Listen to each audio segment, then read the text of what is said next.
नमस्कार, जय हिंद। आपका स्वागत है हंस अकेडमी चैनल पर।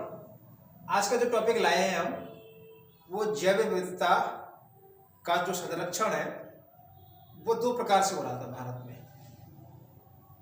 कि एक तो होता है इन सेतु और एक होता है, ठीक है, आपका एक्स सेतु।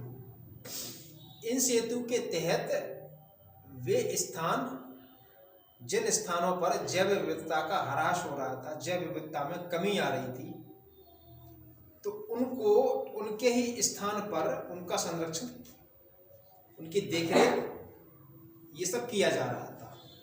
ये सब होते हैं, ठीक है, क्या इन सेतु, मतलब उनके ही प्राकृतिक आवास पर ही उनकी देखरेख की जाती है, उनका संरक्षण किया जाता है। जैसे राष्ट्रीय उद्यान है, वन्य जीव अभ्यारण्य है, जैव मंडल आगार है, पवित्र झीलें व उपवन है। दूसरा होता है एक्स सेतु, मतलब पर स्थान है या बाह्य स्थान है। उसके तहत क्या क्या आते हैं? उसके तहत आते हैं जीन बैंक है, बीज बैंक है, चिड़ियाघर है, वनस्पति उद्यान है इत्यादि। ये सब आते हैं बाह्य स्थान है या पर स्थान है, मतलब उनके स्थान से हटाकर किसी और अन्य स्थान पर उनकी देखरेख की जाती है। तो अब हम चर्चा करते हैं कि जैव विविधता का जो संरक्षण है ये 1972 के अधिनियम के तहत किया जा रहा है। उसके पहले की कहानी हमने पढ़ी थी कि 1992 में जो CBD सम्मेलन हुआ था, जैव विविधता संरक्षण सम्मेलन हुआ था, जिसे कहा जाता पृथ्वी सम्मेलन, ब्राजील के शहर रियो डी जेनेरियो में हुआ था। उसमें यही बात हो गई थी कि जैव विविधता का जो ह्रास हो रहा है उसके लिए प्रत्येक देश अपने अपने देशों में अपने अनुसार कार्यक्रम आरंभ करेगा कि जैव विविधता को किस प्रकार से बचाना है। तो उसी के तहत में भारत में आरंभ हुआ है जैव विविधता कार्यक्रम। तो जैव विविधता कार्यक्रम में तो जैव विविधता सबसे सर्वाधिक कहाँ पाई जाती है? समुद्री क्षेत्रों में, दलदली क्षेत्रों में, आर्द्र भूमियों में। यहाँ पर क्या पाई जाती है? जैव विविधता। तो हम चर्चा करते हैं राष्ट्रीय उद्यानों की। तो भारत में जो राष्ट्रीय उद्यान है वो 105 है। राष्ट्रीय उद्यान क्या होता है? राष्ट्रीय उद्यान जो कि राज्य सरकार के तहत उसका देखरेख की जाती है। इसके तहत मानवीय जो गतिविधियां हैं, आवाजाही है, लकड़ियों को काटना, ये सब प्रतिबंध होता है राष्ट्रीय उद्यान में। जबकि वन्य जीव अभ्यारण्य में लकड़ियों का काटना और आवाजाही की पर कोई प्रतिबंध नहीं होता है। तो हम चर्चा करते हैं राष्ट्रीय उद्यानों की। तो सबसे पहले राष्ट्रीय उद्यान किसकी चर्चा करते हैं? जम्मू कश्मीर में कौन कौन से राष्ट्रीय उद्यान है? जम्मू कश्मीर में जो राष्ट्रीय उद्यान है दाची गांव। दाची गांव की कहानी ये है कि यह कश्मीरी स्टैग होता है उसके लिए प्रसिद्ध है, दाची गांव। दूसरा राष्ट्रीय उद्यान कौन सा है? सलीम अली और किश्तवाड़। तो 3 राष्ट्रीय उद्यान हमारे जम्मू कश्मीर में है। एक राष्ट्रीय उद्यान हमारा लद्दाख के तहत आता है, कौन सा? हेमिस हाई। हेमिस हाई किसके लिए प्रसिद्ध है? लद्दाख का सबसे बड़ा ये राष्ट्रीय उद्यान है, नेशनल पार्क है। इसके बाद हम चर्चा करते हैं हिमाचल प्रदेश में कौन कौन से राष्ट्रीय उद्यान है। तो ग्रेट हिमालय, बृहद हिमालय, ठीक है, यह यूनेस्को में शामिल होने वाला राष्ट्रीय उद्यान है। भारत में 2 ऐसे राष्ट्रीय उद्यान हैं जो कि यूनेस्को की विरासत सूची में शामिल है। एक काजीरंगा जो कि सिक्किम में, और एक ग्रेट हिमालय जो कि हिमाचल प्रदेश में है। इंदिरा किला, खिरगंगा, पिनघाटी और सिम बालबारा, ये राष्ट्रीय उद्यान हिमाचल प्रदेश में है। अब हम चर्चा करते हैं उत्तराखंड की। भारत का सबसे पहला 1935 के तहत एक्ट के तहत भारत में 1936 में स्थापना हुई। इसका नाम इस समय हैली था। इसका फिर नामकरण हुआ क्या? Jim Corbett. जिम कॉर्बेट यह भारत का पहला राष्ट्रीय उद्यान 1936 में स्थापित। 1935 के एक्ट के तहत 1936 में यह स्थापित हुआ था उत्तराखंड में। इसके बाद एक राजाजी है। राजाजी किसके लिए प्रसिद्ध है? बाघ, तेंदुआ, हाथियों के लिए प्रसिद्ध है राजाजी, जो कि उत्तराखंड में है।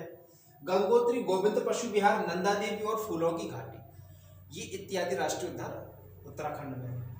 बात करते हैं हरियाणा की। तो कालेसर और सुल्तानपुर, की 2 राष्ट्रीय उद्यान हरियाणा में है। राजस्थान की अगर हम बात करें तो केवलादेव घाना। अब केवलादेव घाना किसके लिए प्रसिद्ध है? साइबेरिया। साइबेरिया क्या है? उत्तरी पूर्वी रशिया है, जो वहां से क्रेन मतलब सारस उड़कर आते हैं और राजस्थान के केवलादेव घाना राष्ट्रीय उद्यान में उनका आश्रय होता है। तो साइबेरिया जो क्रेन सारस होते हैं, प्रवासी पक्षी होते हैं, उनका वह आश्रय स्थल है केवलादेव घाना। इसके बाद ठीक है आपका रणथंभौर, ठीक रणथंभौर, सरिस्का, मुकुंदरा हिल्स और मरुस्थलीय, ये सब राष्ट्रीय उद्यान राजस्थान में है। गुजरात की अगर हम बात करें तो गिरी राष्ट्रीय उद्यान एशियाई सिंह के लिए, एशियाई शेरों के लिए प्रसिद्ध है। गिरी राष्ट्रीय उद्यान एशियाई शेरों के लिए प्रसिद्ध है। एक मरीन है जो कि कच्छ के रण में है, ठीक है, ब्लैक बक और वंशता, ये राष्ट्रीय उद्यान कहां पर, गुजरात में। महाराष्ट्र की अगर हम चर्चा करें तो संजय गांधी पेंच, तादोबा, गोगावल, नवेगांव, चंदौली, ये महाराष्ट्र में। गोवा में महावीर है, इसका पुराना नाम क्या था, मूल्य, पुराना नाम क्या था उसके, मूल्य, वर्तमान क्या थी, महावीर, एकमात्र है यहाँ पर। कर्नाटक की बात करें तो बांदीपुर की विशेषता क्या है कि रेड हेडेड जो वल्चर है ना, इसके भारतीय हाथी और चीतल के लिए प्रसिद्ध है बांदीपुर। जबकि कुद्रेमुख और राजीव गांधी भी है कर्नाटक में। केरल की बात करें तो पेरियार एक कवि भी है, तो कवि के नाम पर पेरियार कवि है, उनके ही नाम पर इसका राष्ट्रीय उद्यान का नाम पड़ा। तो भौंकने वाला हिरण के लिए प्रसिद्ध है पेरियार, भौंकने वाला हिरण के लिए प्रसिद्ध है। अन्नामदी शोला, ठीक है, इसके बाद मथिकेटन शोला, पंबाडम शोला, साइलेंट वैली, पश्चिमी घाट में सर्वाधिक जो जैव विविधता है, हॉटस्पॉट क्षेत्र है वेस्टर्न घाट, वो साइलेंट वैली में सर्वाधिक जैव विविधता है। तो ये सब केरल में जो केरल के राष्ट्रीय उद्यान थे। तमिलनाडु की अगर हम चर्चा करें तो राष्ट्रीय इंदिरा गांधी, इसका पुराना नाम क्या, अन्नामलाई, मुदुमलाई, गुंडी, मुखुर्ती और मन्नार मैरीन राष्ट्रीय उद्यान है वहां पर। तेलंगाना में मुग्रावानी, महावीर, हरिना वनस्थली, 2 राष्ट्रीय उद्यान है। आंध्र प्रदेश में 3 राष्ट्रीय उद्यान है। पापीकोंडा, राजीव गांधी का पुराना नाम रामेश्वरम है, ठीक है, और श्री वेंकटेश्वर, ये 3 राष्ट्रीय उद्यान हमारे आंध्र प्रदेश में है। छत्तीसगढ़ की अगर हम बात करें तो कांगेर घाटी किसके लिए प्रसिद्ध है, एक मेंढक की प्रजाति है। मेंढक की प्रजाति कौन सी है, राणा चार्ल्स डार्विनी, ये मेंढक की प्रजाति इसके लिए प्रसिद्ध है। साथ ही ये महत्वपूर्ण पक्षियों का क्षेत्र है, कौन सा, कांगेर घाटी, जो कि छत्तीसगढ़ में है। इंद्रावती, गुरु घासीदास, ये 3 राष्ट्रीय उद्यान हमारे यहाँ पर छत्तीसगढ़ में है। उड़ीसा की अगर हम चर्चा करें तो भितरकनिका, ओडले, रिडले, जो कछुए होते हैं ना, उसका आश्रय स्थल है, कछुओं के लिए प्रसिद्ध है। यह एक आर्द्र भूमि स्थल भी क्षेत्र है जो कि 1971 में हुए इराक के रामसर सम्मेलन क्षेत्र में शामिल भी क्षेत्र है।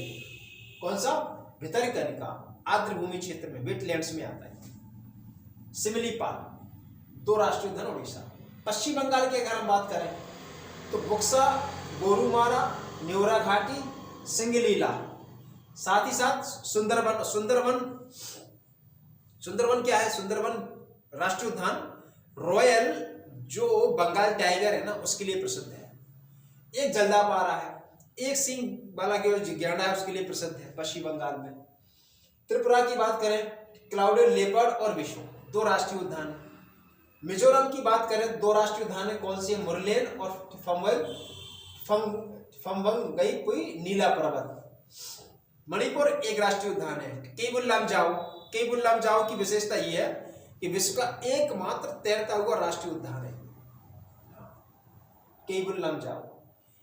नागालैंड में इंटाकी राष्ट्रीय उद्यान है। मेघालय में नोकरेक रिज काय के लिए, भौंकने वाला हिरण के लिए प्रसिद्ध है। ये भौंकने वाले, ये जो रेड कलर से इंडिकेट किए हैं हमने, ये थोड़े महत्वपूर्ण है एग्जाम के पॉइंट ऑफ व्यू से, क्योंकि एग्जाम में यही चीजें पूछा थी कि कौन सा नेशनल पार्क किसके लिए प्रसिद्ध है। आसाम की बात करें तो काजीरंगा बहुत प्रसिद्ध है, एक सींग वाला गैंडे के लिए प्रसिद्ध है। मानस है, जंगली भैंसा के लिए प्रसिद्ध है, ठीक है, और इसके साथ डिबू, साइखोवा, ओरांग और नमेरी, ये 5 राष्ट्रीय उद्यान आसाम में है। इसके बाद बात करते हैं अरुणाचल प्रदेश की। तो नामदफा और माउलिंग, ये 2 राष्ट्रीय उद्यान अरुणाचल प्रदेश में। मध्य प्रदेश में 9, सर्वाधिक मध्य प्रदेश, इसके बाद अंडमान और निकोबार में भी 9 है। परंतु अगर राज्यों की बात करें तो मध्य प्रदेश आएगा, और केंद्र शासित क्षेत्रों की बात करें तो अंडमान निकोबार आएंगे। मध्य प्रदेश से बात करें तो बांधवगढ़, बांधवगढ़ की विशेषता ये है कि बाघ है सर्वाधिक, ठीक है, बाघों का जो डेंसिटी सर्वाधिक है बांधवगढ़ में। और बांधवगढ़ में कहाँ, ये बांधवगढ़ की पहाड़ियों में। तो सर्वाधिक बाघ घनत्व के लिए प्रसिद्ध है, साथ ही साथ किसके लिए, और सफेद शेरों के लिए भी प्रसिद्ध है बांधवगढ़। महत्वपूर्ण है, कई एग्जाम में पूछा गया है। पेंच, पन्ना, संजय, कानाकिसली, बनिबहार, सतपुड़ा और माधव, ये राष्ट्रीय उद्यान मध्य प्रदेश में है। सिक्किम की बात करें तो कंचनजंगा भी हमने बताया था। कंचनजंगा काय में शामिल है, यूनेस्को की विरासत सूची में शामिल है। इसमें टाइगर प्रोजेक्ट भी है। अंडमान निकोबार 9 राष्ट्रीय उद्यान है, अंडमान प्लस निकोबार दोनों मिला, जिसमें से साउथ बटन द्वीप है भारत का सबसे छोटा राष्ट्रीय उद्यान है। भारत का सबसे छोटा राष्ट्रीय उद्यान है साउथ बटन द्वीप। रानी झांसी है, सेंडर पीक है, माउंट हैरियट है, और भी है, परंतु ये प्रमुख है। उत्तर प्रदेश की अगर आप बात करें तो एकमात्र राष्ट्रीय उद्यान कौन सा, दुधवा राष्ट्रीय उद्यान उत्तर प्रदेश में। तो ये हमारे राष्ट्रीय उद्यान प्रमुख हुए। भारत में 50 राष्ट्रीय उद्यान वो हैं जहां पर कि टाइगर प्रोजेक्ट चल रहा है। बाघों को संरक्षण करने के लिए 1973 के तहत बाघ परियोजना आई कि बाघों का जो संख्या में कमी हो रही थी। तो बाघ किसमें है, रेड डाटा सूची में शामिल है। रेड डाटा सूची शामिल की, अगर हम रेड डाटा सूची की बात करें तो जिसको जारी कौन करता है, IUCN, जिसकी स्थापना 1948 में हुई थी। परंतु 1969 में इसने अपना कार्य करना आरंभ किया था। कार्य क्या इसका होता है कि वे जीव जंतु और पादप जो कि किसी प्रकार से संकट में है, तो ये 9 श्रेणियां जारी करती है। वे पादप जीव जंतु जिन पर किसी प्रकार का संकट है, संख्या में कमी आ रही है, जिसका मुख्यालय स्विट्जरलैंड में है। ठीक है, तो आज के लिए टॉपिक इतना काफी है। अगला टॉपिक हम लेके आएंगे ही जैव विविधता से संबंधित होगा। ठीक है, वन्य जीव अभ्यारण्यों से संबंधित होगा। टॉपिक अगर अच्छा लगा हो तो उसको लाइक करें, सब्सक्राइब करें, अधिक से अधिक लोगों तक शेयर करें। थैंक यू, जय हिंद।